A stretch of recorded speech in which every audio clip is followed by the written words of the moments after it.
Selamat berjumpa kembali Bapak Ibu, Saudari-saudara, umat beriman terkasih dalam Tuhan, salam sehat, berlimpah berkat.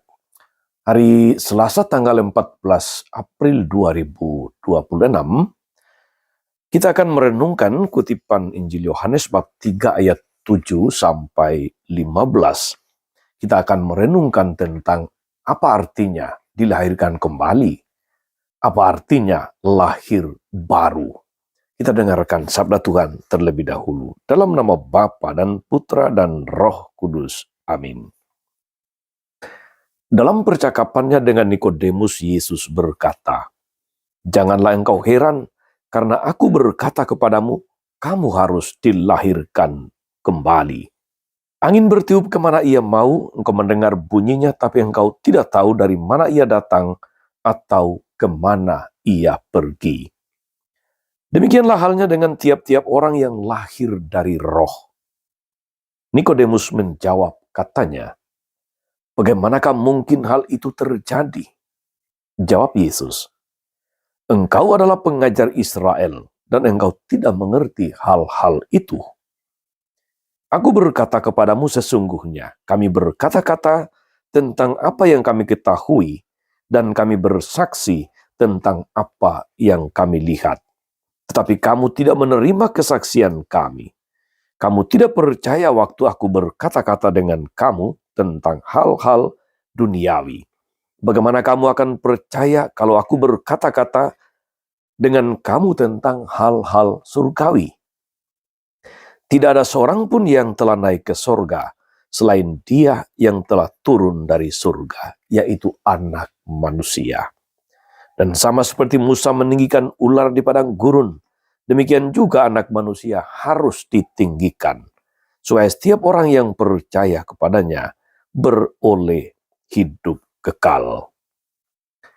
Demikianlah sabda Tuhan. Bapak Ibu, Saudari-saudara, umat beriman terkasih dalam Tuhan.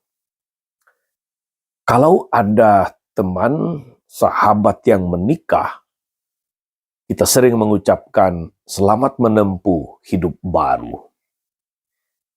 Kalau ada seseorang yang mendapatkan pekerjaan yang baru, jabatan yang baru, kita mengucapkan selamat menjalankan tugas yang baru.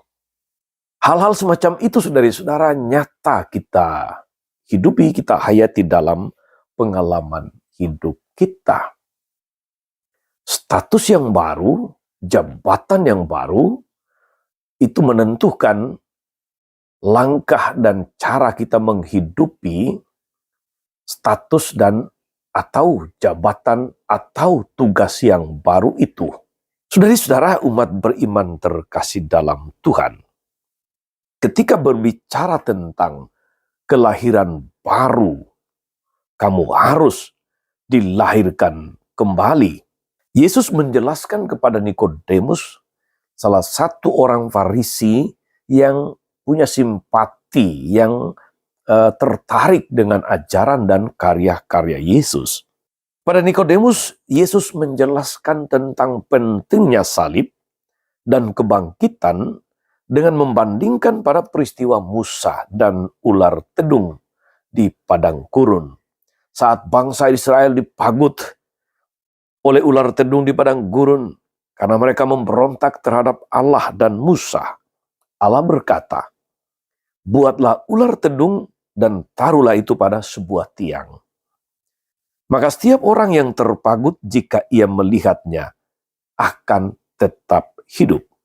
Ular tembaga ini memiliki kuasa seperti salib Kristus yang mengalahkan dosa dan kematian dan memberikan kehidupan kekal bagi mereka yang percaya kepadanya.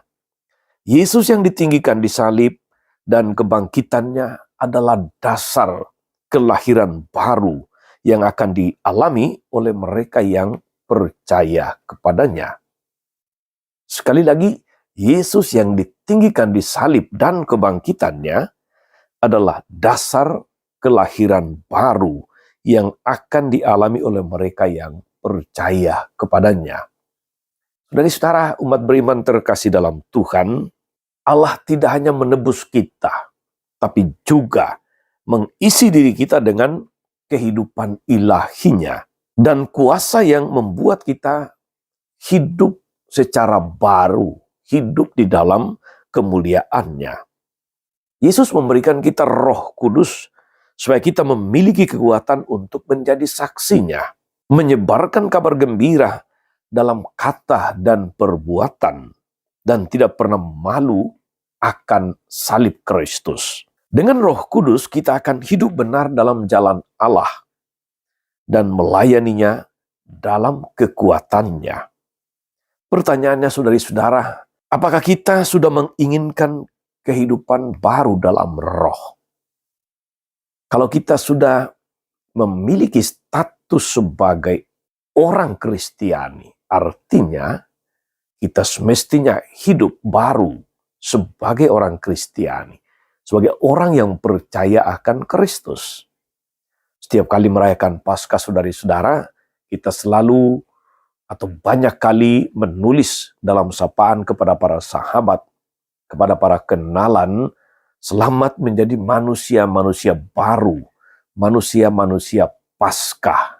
Itu berarti kita diingatkan, kita disadarkan untuk terus-menerus menjadi manusia baru, untuk terus-menerus lahir baru dalam penghayatan iman kita. Jangan sampai kita kalah dengan Innova. Sebab Innova itu ada seri yang Innova Reborn. Artinya Innova yang lahir kembali dalam bentuk yang baru, yang berbeda, yang lebih, tentu saja lebih bagus dalam banyak aspeknya. Demikianlah saudari-saudara. Lahir baru, hidup baru, berkat kebangkitan Kristus yang tersalib itu akan membantu kita untuk menjadi manusia baru juga, manusia yang telah diselamatkan, manusia yang telah ditebus, manusia yang selalu berusaha untuk hidup sebagai orang-orang yang telah diselamatkan. Kita bisa belajar kepada jemaat perdana, saudari-saudara, mereka yang oleh karena kelahiran baru, berkat salib dan kebangkitan Tuhan, mereka hidup sehati sejiwa. Segala kepunyaan adalah kepunyaan bersama dan tiap-tiap orang dilayani menurut kebutuhannya. Saudari-saudara, rasanya semangat hidup baru, semangat lahir baru ini akan menjadi sangat aktual bagi kita ketika kita juga selalu hidup sehati sejiwa, selalu memperhatikan kebutuhan orang lain, apa yang dia butuhkan, apa yang dia harapkan dari kita. Kalau kita mampu, kita memberikan. Disitulah bela rasa, disitulah kepedulian, disitulah kita lahir sebagai manusia baru. Tuhan Yesus memberkati. Amin. Tuhan Yesus Kristus, kami bersyukur atas firman-Mu yang meneguhkan kami untuk senantiasa lahir baru sebagai orang-orang yang telah ditebus oleh karena salib dan kebangkitan-Mu. Kuatkan kami agar kami mampu hidup sebagai orang-orang yang telah diselamatkan, sebagai manusia-manusia baru yang percaya kepada-Mu. Semoga dengan demikian nama-Mu semakin dipermuliakan dengan pengantaran Kristus Tuhan kami. Amin. Saudari-saudara sekalian, berkat Allah turun atas saudari-saudara, atas mereka yang kita doakan atau kita janjikan doa, mereka yang sakit dan menderita segala rencana, karya dan pelayanan hari ini, Bapa dan Putra dan Roh Kudus. Amin. Tetap sehat, teruslah menjadi berkat.